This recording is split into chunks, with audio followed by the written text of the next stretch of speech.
నా ప్రభువును రక్షకుడైన యేసు క్రీస్తు అతి శ్రేష్టమైన నామాన్ని బట్టి ఈ ఉదయకాల హోసన్న దైవ సందేశాలు అనే కార్యక్రమాన్ని వింటున్న దేవుని బిడ్డలను మీకు శుభం కలుగునగాక. అందరికీ వందనాలు. మన దేవుడు నమ్మదగిన దేవుడై సజీవుల దేశంలో మనల్ని జీవింపజేస్తూ నడిపిస్తున్న దేవునికి నిండు మనసుతో మనం కృతజ్ఞత చెల్లించాల్సిన బాధ్యత మనపై ఉంది. దేవునికి మహిమ కలుగునగాక. ఈ శుభవేళ మీకు విషయాన్ని జ్ఞాపకం చేస్తాను. మనమందరం సంతోషంగాను ఆరోగ్యంగాను ఆనందంగా ఉండాలని ఆశపడతాం. కానీ కొన్నిసార్లు అనుకూలంగా ఉంటుంది, కొన్నిసార్లు వ్యతిరేకంగా ఉంటుంది. మరి సంతోషించాలి అనుకున్నప్పుడల్లా మనం ఎప్పుడు సంతోషించగలం? ఉంటుంది కొంతకాలం, బండిలో కొంతకాలం సంతోషం ఉంటుంది, నీ బంధువులు స్నేహితులను కొంతకాలం సంతోషం ఉంటుంది. కానీ ఆ తర్వాత ఆ సంతోషం కాస్త మంచారిపోయినట్టు ఆరిపోతుంది. అది నీకు నాకు తెలిసిన విషయమే. అయితే మరి నిజమైన సంతోషం మన జీవితంలో ఎప్పుడు కలుగుతుంది? నిజమైన సంతోషం ఉంటే అతని హృదయం ఎంత ఉప్పొంగుతుంది, ధైర్యంగా నిబ్బరంగా సంతోషంగా అడుగులు వేసేందుకు అవకాశం కలుగుతుంది. అయితే అట్టి ఘనకార్యం జరగాలి అనుకుంటే బైబిల్ లేఖలలో గమనిస్తే యోబు గ్రంథం 11వ అధ్యాయంలో చాలా తేటగా ఒక వాక్యం రాయబడింది. 15వ వాక్యం, నిశ్చయముగా నీవు నిర్దోషివై నీవు సంతోషించదవు.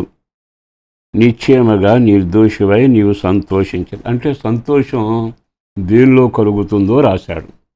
ఆ రాసిన మాట ఏమంటాడుగా, నీవు నిర్దోషివైన ఎడల సంతోషంగా ఉండగలవు. అంటే దోషిగా ఉంటే, నీవు నేరాలు చేసిన వ్యక్తిగా ఉంటే ఆ తర్వాత ఆ నేరాలు నిన్ను వెంటాడతాయి కదా, మనస్సాక్షి గద్దిస్తుందిగా, తప్పు చేసావు కదా, పొరపాటు చేసావు కదా, వాళ్ళకి కీడు చేసావు కదా అని రోధిస్తుందిగా.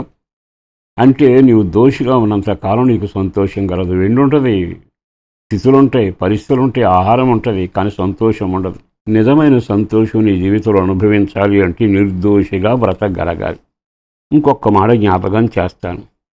పాపము నీ చేతిలో ఉండడం చూచి దాన్ని విడిచిపెట్టు. పాపం నీ చేతితో జరుగుతున్నా, పాపాన్ని సమర్థిస్తున్నా, నీ చేతిలో పాపం అని తెలిసాక దాన్ని విడిచిపెట్టాలి. రెండవది ఏమిటో తెలుసా? నీ గుడారంలో దుర్మార్గతను కొట్టివేయాలి.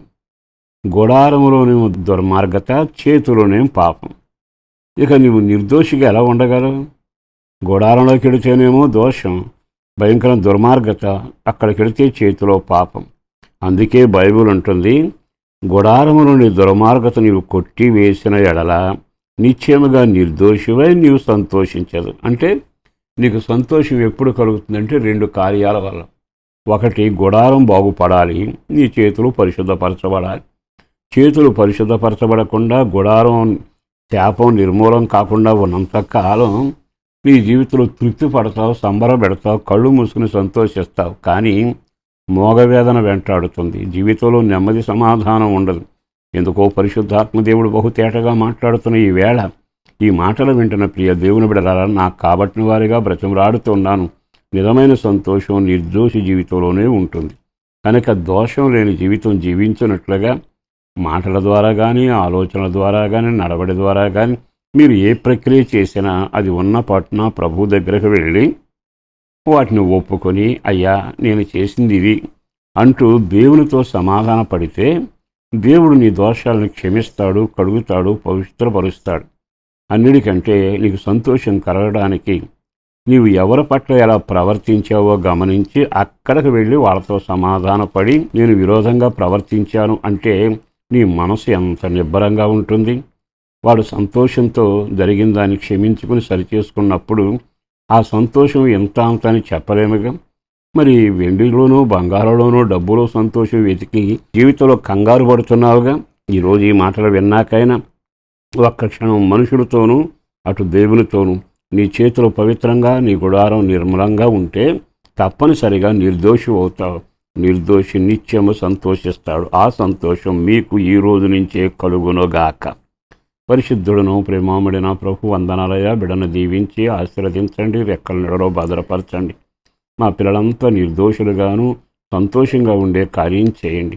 కుటుంబాన్ని దీవించండి, బిడ్డలకు భవిష్యత్తు కలుగ చేయండి. ఆరోగ్యం, వివాహాలు, ఉద్యోగాలు, చదువులు, కాలేజీ సీట్లు, ప్రతి విషయంలో మేలు చేయండి. వ్యాపార వ్యవసాయ చేతి పనులను కృంగిన వారు లేపబడాలి. సంతానం లేని వారి సంతానం కలగాలి. కోర్టు సమస్యలు పరిష్కరించబడాలి.